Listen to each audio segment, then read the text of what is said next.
এনসিপির একজন সমন্বয়কের সঙ্গে কথা বলছিলাম। কথা প্রসঙ্গে আমি ওই ছেলেকে বলছিলাম, বাপু তোমরা তো আন্দোলন করলে, বৈষম্য বিরোধী আন্দোলন, বুকে রক্ত দিলে, বুলেট খেলে। ওই ছেলে আমাকে বলছে, মাননীয় ইমাম আমার শরীরে এখনো 140টা বুলেট রয়েছে, মানে রাবার বুলেট রয়েছে, এখনো খুলতে পারি নাই। আমি বললাম, তোমরা যে আন্দোলন করলে সফল হয়েছো? ও বলল, না এখনো তো কোনো সফলতা দেখি না। আমি বললাম, দেখবা না, এই ব্যবস্থা পরিবর্তন করতে হবে। তুমি না মুসলমান, তুমি না আল্লাহর প্রতি ঈমান আনো, তাহলে আল্লাহর কোরআনের বিধান বাদ দিয়ে মানুষের তৈরি বিধান মানছো কেন? তখন ওই ছেলেটি আমাকে বলে, এনসিপির একজন সদস্য বা নেতা, মানে সমন্বয়কারী, আমাকে বলে যে ইমাম, আমরা যদি এখন আল্লাহর আইন মানতে যাই তাহলে আমেরিকা কি আমাদেরকে ধরবে না? ভারত আমাদেরকে ধরবে না?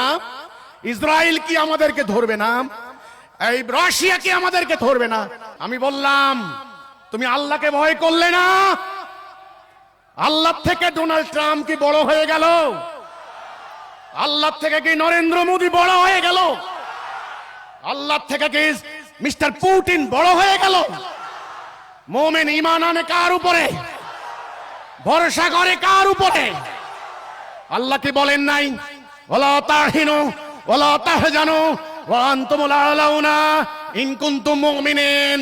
তোমরা হতাশ হইও না, তোমরা নিরাশ হইও না, তোমরা বিজয়ী হবে যদি তোমরা মুমিন হও।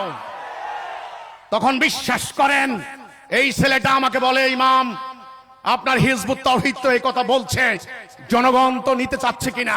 আমি বললাম, তাহলে জনগণের সামনে আমাকে কথা বলার সুযোগ দেওয়া হোক। সোহরাওয়ার্দী উদ্যানে যেই কোন দল সমাবেশ করতে পারে, আমি মিটিং করার কথা বললে আমাকে অনুমতি দেওয়া হচ্ছে না কেন? আমি জাতির সামনে কথা বলতে চাই, আমার কথা যদি প্রত্যাখ্যাত হয় আমি তওবা করে চলে আসব। কিন্তু আমার বিশ্বাস রয়েছে, আমি যদি কথা বলতে পারি এটা বিপ্লব হয়ে যাবে ইনশাআল্লাহ। এই বিপ্লব দিন প্রতিষ্ঠার বিপ্লব, আল্লাহর বিধান প্রতিষ্ঠার বিপ্লব। তোমরা হিজবুত তাওহীদ, তোমরা আমেরিকাকে ভয় করবে না, তোমরা ভারতীয় আধিপত্যবাদকে ভয় করবে না, তোমরা ভয় করবে কাকে? আল্লাহকে, আমাদের ওলিকে, আমাদের অভিভাবককে।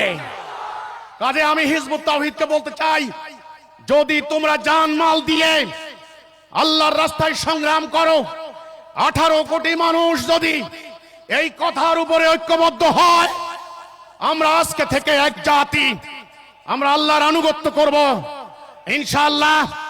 আমি হলফ করে বলতে পারি, এই বাংলার বুকানাঙ্গা জামাল ছেলেরা সারা দুনিয়াকে একদিন লিড দেবে। সভ্যতায়, জ্ঞানে, বিজ্ঞানে, প্রযুক্তিতে ইসলাম হবে দুনিয়ার মানুষের জন্য অনুকরণীয়, অনুসরণীয় আদর্শ।